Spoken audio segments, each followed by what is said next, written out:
다 공통적으로 우리 사명자반을 들은 여러분들의 친구들 또 선후배들이 어제 말씀 속에 많은 깨달음도 있었고 은혜가 있었던 것 같습니다.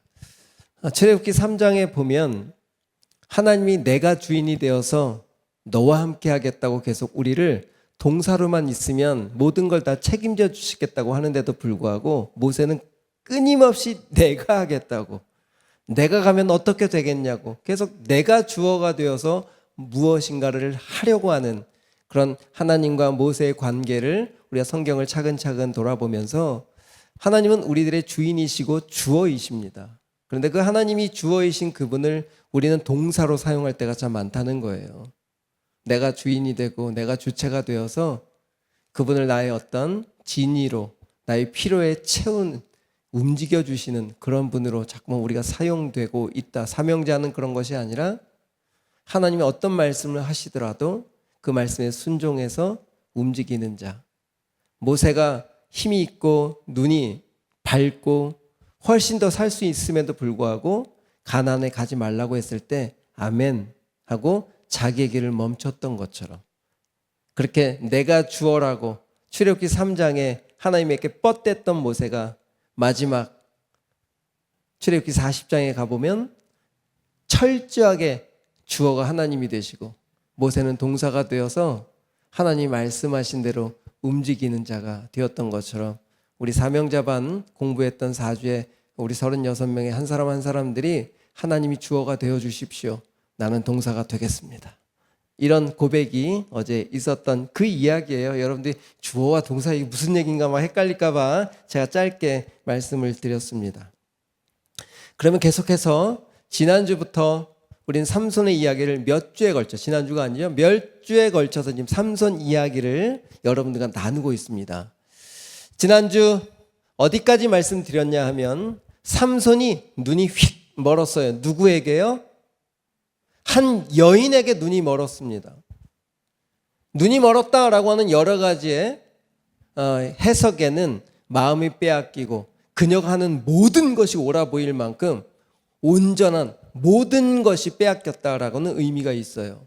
그렇게 마귀는 우리들의 생각과 마음을, 우리들의 눈을 유혹해서 우리 마음에 무엇인가 그 유혹된 것을 채울 때까지 집요하게 우리를 붙들고 놓지 않습니다. 그쵸? 여러분 다 경험하죠? 마음에 쓱 들어왔던 그 생각으로 들어왔던 죄들, 유혹들은 마침내 그 유혹된 그것을 취해야만 끝나는 것처럼 이 삼손이 그 여인을 취하러 결혼식을 하러 다시 블레셋 딥나로 내려갑니다. 그런데 그 딥나로 내려가는 길에 누가 이렇게 막고 있었어요? 사자가 막고 있었어요.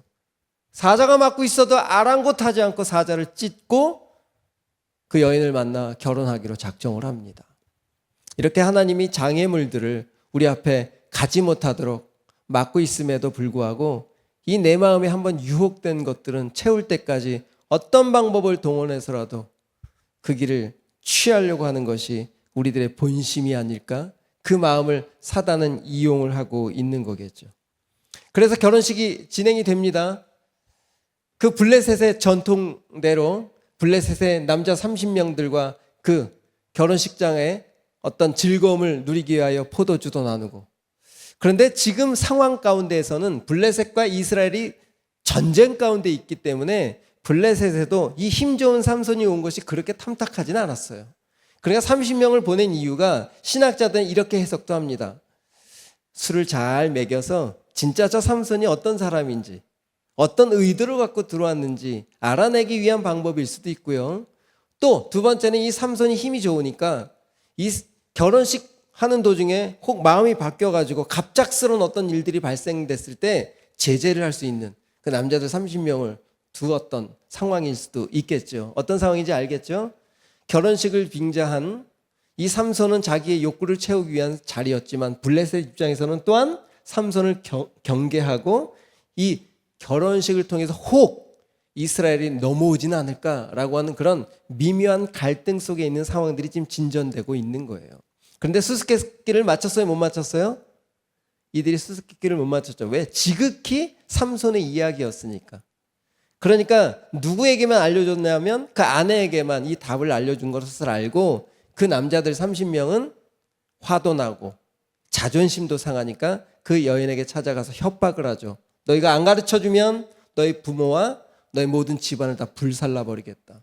마지못해 답을 알아내고 그 답을 맞추게 됩니다.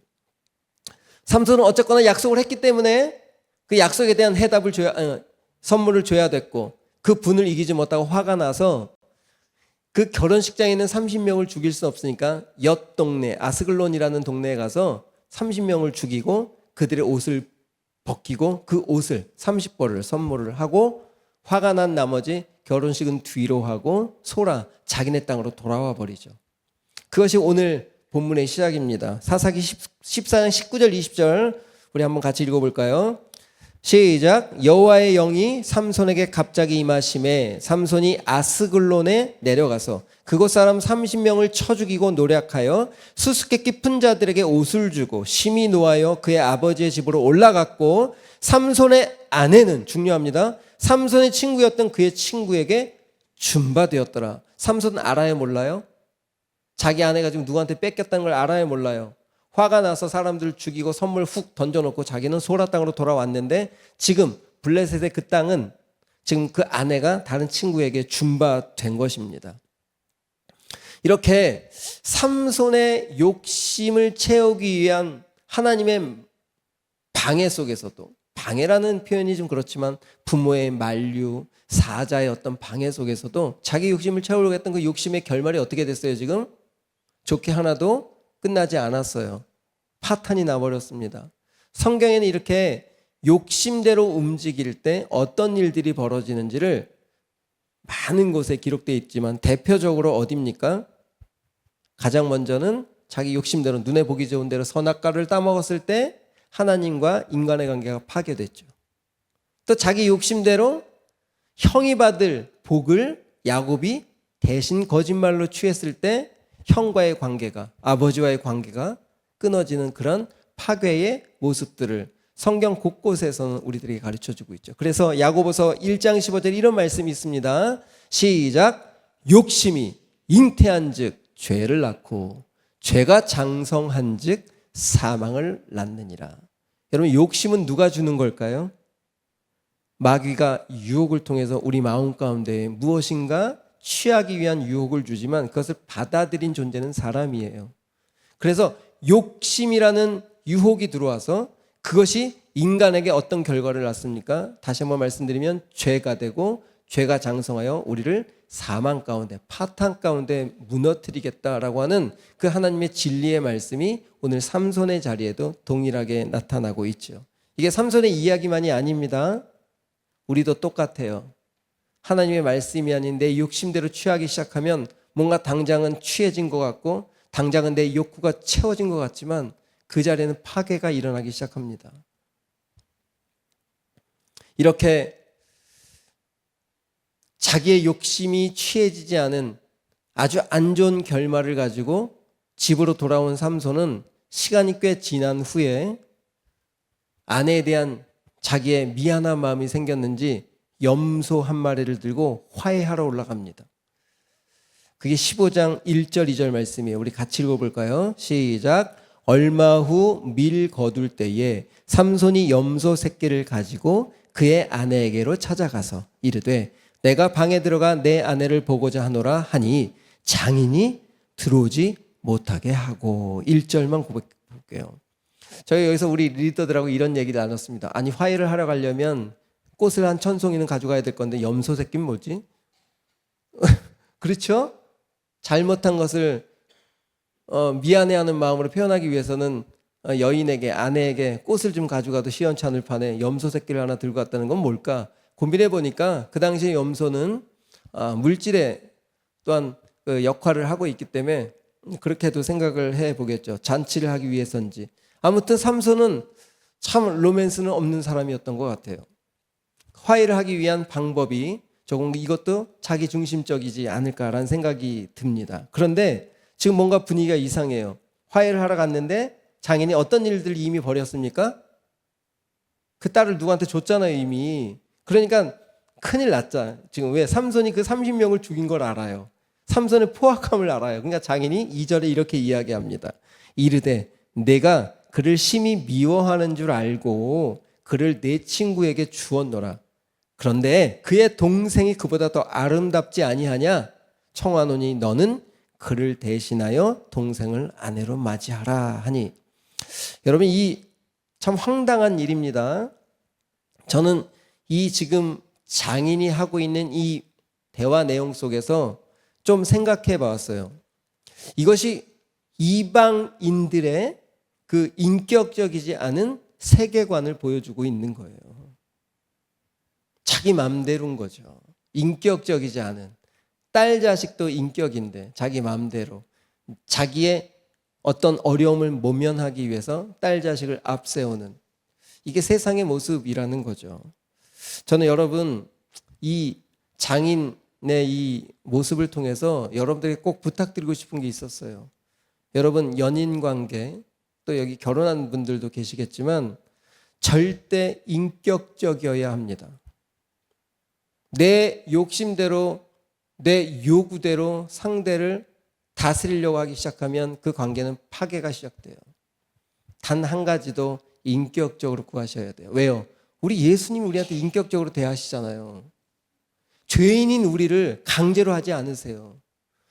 요한계시록 3장 20절 한번 보세요. 볼지어다 내가 문 밖에 서서 두드리노니. 지금 주님이 밖에서 두드리고 계세요. 강제로 문을 열지 않으세요.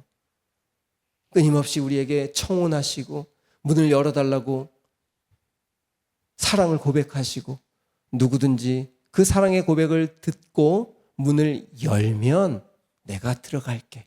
그리고 너와 더불어 함께 할게. 이게 인격적인 거예요. 우리 주님도 우리한테 인격적이신데 우리가 좀 힘이 있다고 강제적으로 자매한테 자기 욕구를 충족하기 위한 배려 없는 행동은 절대 있을 수 있어서는 안 됩니다. 우리 공동체 안에서 인격적으로 대해주세요.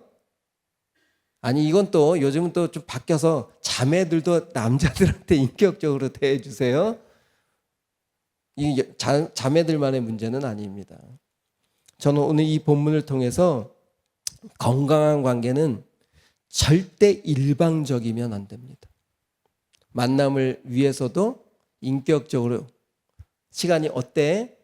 내가 시간 많다고 상대방이 내 연인이라고 무조건 내 시간에 끌어들이는 것도 인격적이지 않은 거예요.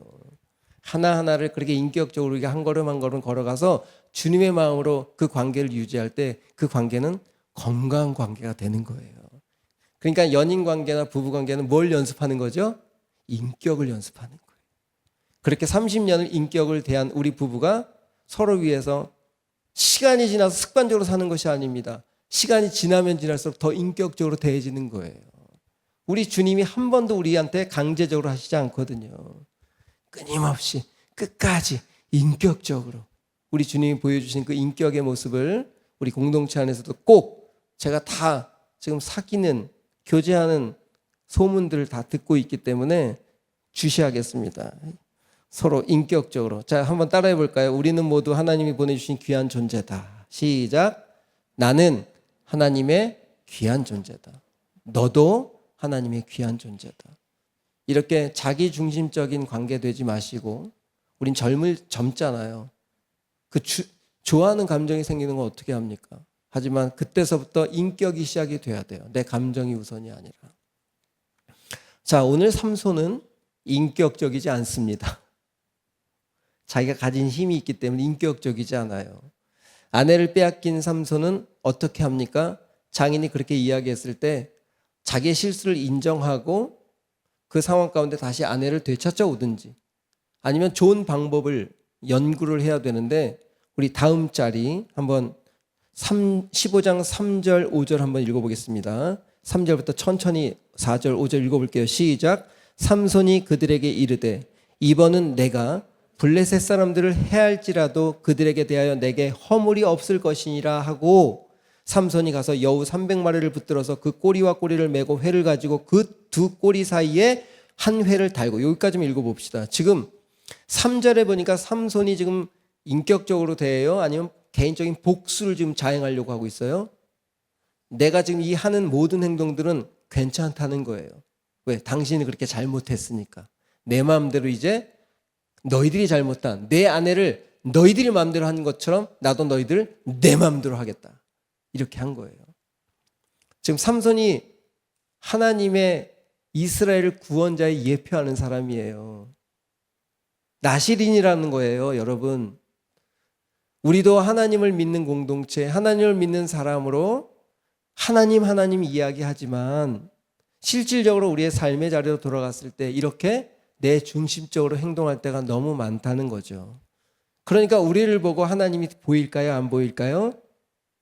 안 보이죠. 너도 세상과 똑같다라고 하는 소리를 들을 수 있는 거예요. 고개 숙이지 마세요. 지금부터 바뀌면 되니까. 내가 지금까지 그렇게 살았어도 오늘 말씀을 들었잖아요. 내가 삼손처럼 안 살면 되잖아.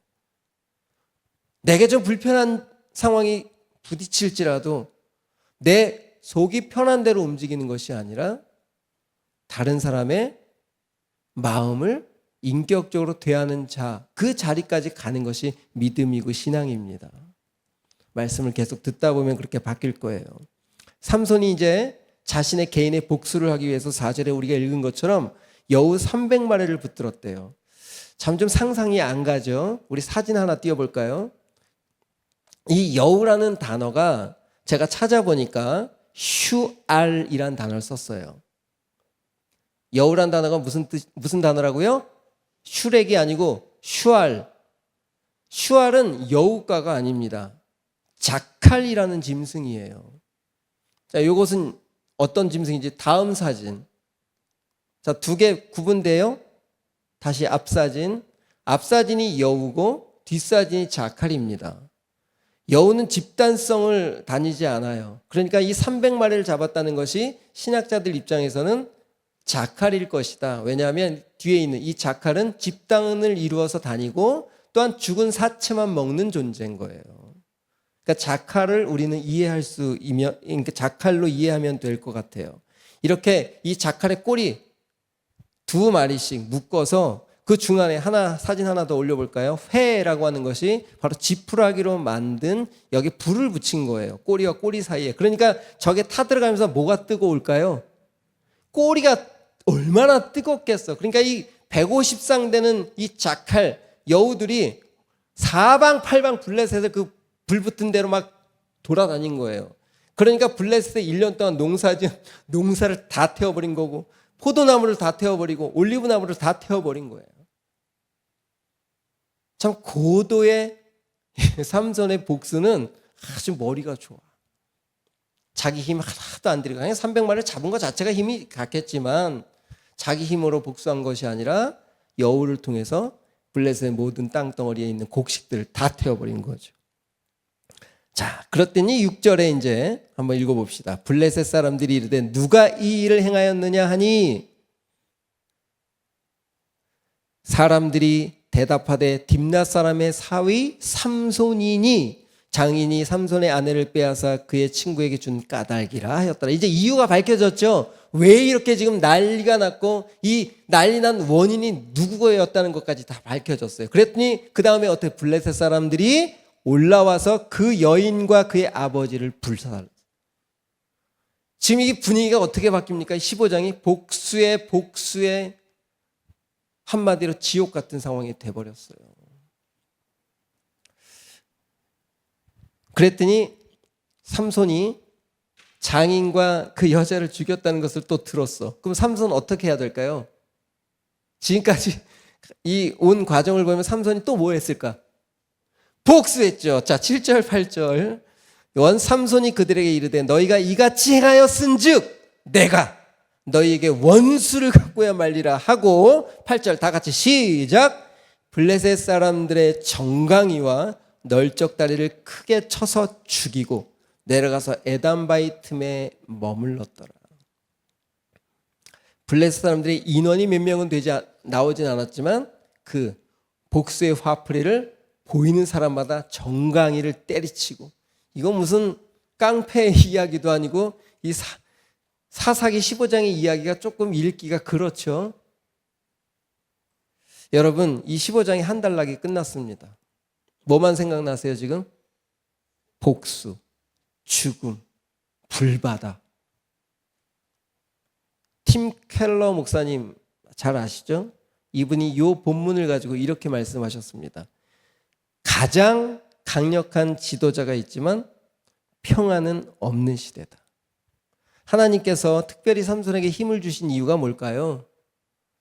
이스라엘을 잘 다스리고 이스라엘에게 평화를 유지하고 이스라엘을 구원하도록 주신 힘을 가지고 지금 뭘 만들어가고 있는 거예요? 계속 개인적인 욕구를 충족하기 위한 그 충족이 되지 않으니까 거기에 복수를 쏟아붓고 복수를 그 어려움을 당한 쪽은 또 복수를 쏟아내고 지금 어디 얘기를 지금 하고 있습니까?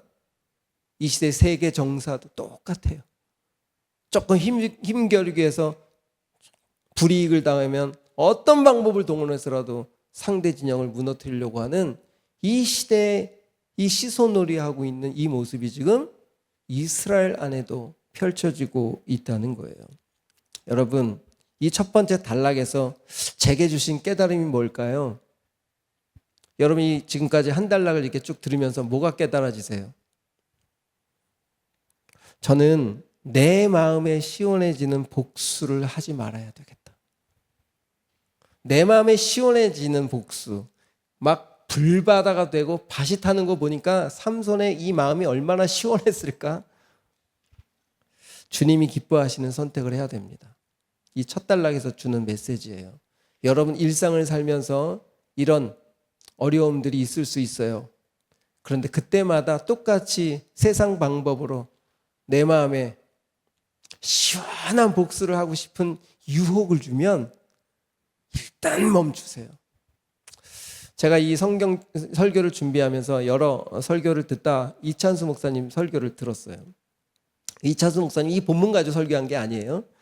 설교 중에 이런 예화를 하시더라고요. 함께 사역했던 부목사님이 이제 그만두시고 이제 나가서 개척을 하셨는데 그 목사님이 계속 이찬수 목사님 욕을 하고 다니신다는 소리를 들었다는 거예요. 그래서 막 급 화가 나가지고 그 부목사님한테 메일을 딱 보냈는데 다시는 나를 찾아오지 마라.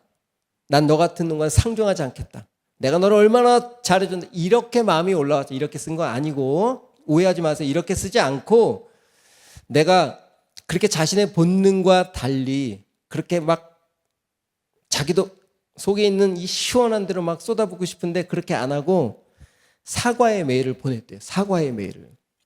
당신이 그렇게 말하고 다닌 것 난 믿지도 않지만 혹시라도 당신이 나한테 마음 상한 것이 있다면 넓은 마음으로 용서해 주기를 바랍니다. 이렇게 용서의 메일을 도리어 목사님이 보내셨다고 하네요.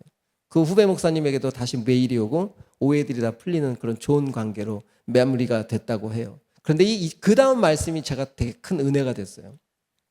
뭐라고 말씀하셨냐면 자기 자신에게도 똑같은 이 마음이 시원해지는 그 복수를 하고 싶은 마음이 자기에게도 올라왔다는 거예요. 그런데 그 마음을 거절한 이유가 뭐냐면 가장 좋아할 사람이 누군지가 생각났다는 거예요. 내가 내 마음에 시원한 대로 뭔가를 보냈을 때 누가 가장 좋아할까? 내가 아니라 사단일 거라는 생각이에요. 그렇게 나의 시원한 대로 모든 것을 화풀이해내면 나는 시원해질지 모르지만 그 관계가 어떻게 되겠어요? 또한 그 목사님의 목회하는데 뭐가 많이 불편하지 않겠습니까? 내 마음에 사단의 운동장으로 만들어주지 않겠다. 너 너무 멋있는 말이더라고. 내 마음을 사단의 운동장으로 만들어주지 않겠다. 여러분도 이렇게 되기를 축복합니다. 내 마음에 시원한 대로 하는 순간 사단이 우리 마음을 운동장으로 삼아 수도 없이 뛰어다니며 자신의 쾌재를 부를 거예요. 역시 잘 넘어왔다. 여러분 삼손의 모습을 통해서 오늘 우리들에게 도전합니다. 우리가 관계 속에서 조금 어려움도 당하고 모함도 당하고 힘든 일을 당할 수 있지만 그 힘든 일을 당했다고 해서 똑같이 내 마음에 시원한 대로 복수하지 마시고 하나님의 마음으로 한 타임 쉬고 상대에게 표현을 할 때 분명히 하나님이 승리하십니다. 하나님은 우리의 마음을 운동장으로 만드시게 하셔야죠. 그죠? 우리의 마음을 누구에게 드려야 될까요? 하나님에게 드려야죠. 벌써 4시가 됐네요. 그래도 한 가지만 더 얘기하고 마무리하겠습니다. 이제 두 번째 단락을 좀 생각해 볼게요. 9절부터 20절까지 아주 긴 내용인데 전체 내용을 여러분들에게 간략하게 설명을 하면, 그렇게 삼손이 막 정강이로 그 블레셋 사람들 다 죽이고 숨었잖아요. 그러니까 이 블레셋 사람들이 유다를 쳐들어온 거예요. 그래서 삼손을 내놔라, 그 장면입니다. 자, 사사기 15장 10절, 9절 10절. 이에 블레셋 사람들이 올라와 유다의 진을 치고 레히에 가득한지라. 레히는 지명 이름입니다. 10절. 유대 사람들이 이르되 너희가 어찌하여 올라와서 우리를 치느냐? 그들이 대답하되 우리가 올라온 것은 삼손을 결박하여 그가 우리에게 행한 대로 그에게 행하려 함이라. 지금 블레셋은 세상의 방법 똑같이 복수를 하러 또 올라온 거예요. 삼손만 내놓으면 너희가 가만히 둘게. 삼손 안 주면 다 뒤집어 놓을 거야. 너희 삼손이 우리를 뒤집어 놓은 것처럼 너희들 그냥 쑥대밭으로 만들 거야. 자, 이런 상황이에요. 15장 11절. 그러면 유다 지파는요, 이스라엘의 대표 지파입니다. 가장 힘 있는 유다 사람 3,000명이, 저는 이 한 문장에 역시 이 3,000명을 가지고 뭘 할까? 어떻게 할 것 같아요? 블레셋하고 한판 붙겠죠. 그런데 그 다음을 보세요. 3,000명이 에담 바위틈에 내려가서 누굴 잡으러 갑니까? 삼손을 잡으러 가요. 유다 지파가. 지금 누구를 대적해야 됩니까?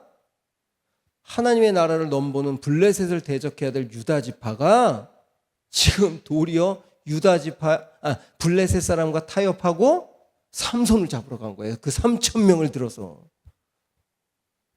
그리고 그 뒤에 말이 더 웃깁니다. 삼손에 가서 뭐라고 얘기해요? 파란색 글씨. 너는 블레셋 사람이 우리를 다스린 줄 알지 못하느냐? 이게 무슨 얘기예요? 지금 유다를 누가 다스려야 됩니까? 하나님이 다스리는 나라예요. 그런데 지금 누가 우리를 다스린다는 거예요? 블레셋이 우리를 다스리는데 어쩌면 너는 그렇게 블레셋에게 나쁜 짓을 해서 우리에게 이런 불이익을 당하게 하느냐고. 지금 삼손을 뭐라고 하는 거예요? 저는 이 11절 이야기를 들으면서 마음이 너무 아팠어요. 정말 나는 누구를 대적해야 될까? 마귀를 대적해야 되는데 우리는 우리 옆 사람이 힘들게 한다고 옆 사람을 치는 거야. 내 옆에 있는 셀원들이 미워지고, 내 옆에 있는 연인이 싫어지고, 내 가족이 싫어지고. 이거 잘 적용하셔야 돼요. 마귀를 통해서 사람들을 통해 공격을 해오지만 우리는 그 상대방을 공격하는 사람이 아니라 3,000명을 들어 누구를 공격해야 됩니까? 마귀를 공격해야죠. 근데 우리는 이 유다 지파는 멀었어요. 블레셋을 공격해야 될 그 3,000명을 자신의 동족인, 자신의 나라를 구원할 나시린을 잡아다가 바칩니다.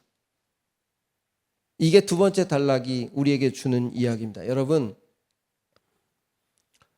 유다 지파가 유다 지파답지 못했기 때문에 이스라엘이 이 모양인 거예요. 목사가 제대로 되지 못했기 때문에 우리 교회가 이 모양이고, 교회가 제대로 되지 못했기 때문에 세상이 이 모양이 된 겁니다.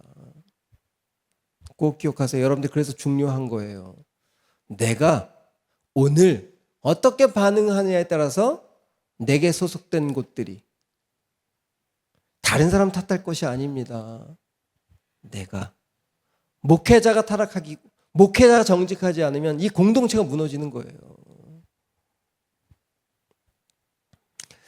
정리하겠습니다. 우리 찬양팀 준비해 주실까요? 여러분, 저는 오늘 15장의 두 단락에 여러분들에게 두 가지를 나눴습니다. 첫 번째, 내 마음의 시원한 대로, 아니요, 주님의 마음으로. 또 두 번째는 진짜 대적할 대상이 누군가. 옆에 있는 사람이 아니에요. 옆에 있는 그 뒤에 있는 존재를 대적하라는 거예요. 그렇게 영안이 열리기를 축복합니다. 당연히 사단은요, 사람을 통해 공격해요. 블레셋 사람들 통해 쳐들어왔어요. 그러면 블레셋을 대적해야지. 삼손을 대적하는 이스라엘 민족들의 모습을 통해서 나는 지금 정작 세상과는 타협하고 내 가까이 있는 지체들을 공격하고 있지는 않는가 라는 생각을 좀 하면서 우리 정결한 마음 주시옵소서. 우리 찬양하고 결단하겠습니다. 정결한 마음 주시옵소서. 오 주님, 정직한 영을 새롭게 하소서. 우리 다시 한번 정결한 마음 주옵소서. 정결한 마음 주시옵소서. 오 주님, 정직한 영을 새롭게 하소서. 우리 다시 한번 처음부터 고백하겠습니다. 정결한 마음 주옵소서. 정결한 마음 주시옵소서. 오 주님, 정직한 영을 새롭게 하소서. 나를 주님 앞에서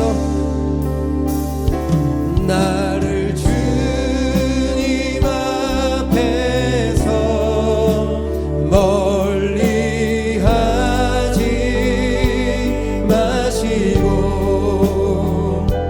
주의 성령을 거두지 마옵소서. 그 구원의 기쁨,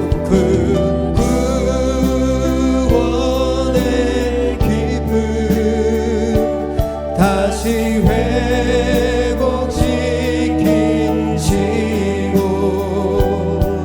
변치 않는 마음 내 안에 나를 주님 앞에서 멀리하여 주님과 가까이 하기를 원합니다. 고백합시다. 나를 주님 앞에서 멀리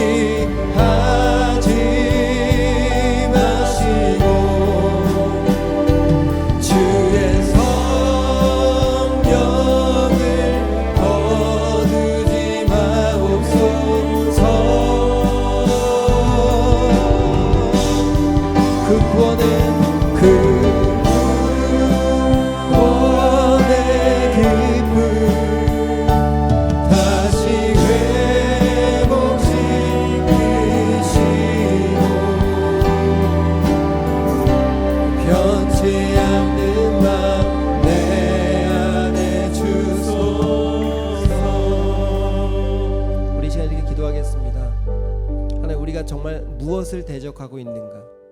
내 마음의 시원한 대로 움직이고 있지는 않는가? 하나님의 아들, 하나님의 자녀, 그리스도인이란 이름을 가지고, 나실인이란 이름을 가지고 여전히 내 감정대로 처리하고 있지는 않는가? 세상과 똑같이 구별되지 않고 내가 행동하고 있지는 않는가? 세상이 나를 바라볼 때 정말 정결한 신부로 볼 수 있나? 한번 돌아보며 우리 주님 앞에 기도하며 나가겠습니다. 하나님, 그렇지 않다면 나의 이 하나님 정결치 못한 이런 행동들 생각나게 하셨다면 주님 용서하시고 다시 정결한 신부로 마귀를 대적하며 내 마음이 마귀에게 내주지 않는 그런 사람 될 수 있도록 인도하여 주옵소서. 우리 기도하며 나가겠습니다. 다 같이 기도하겠습니다.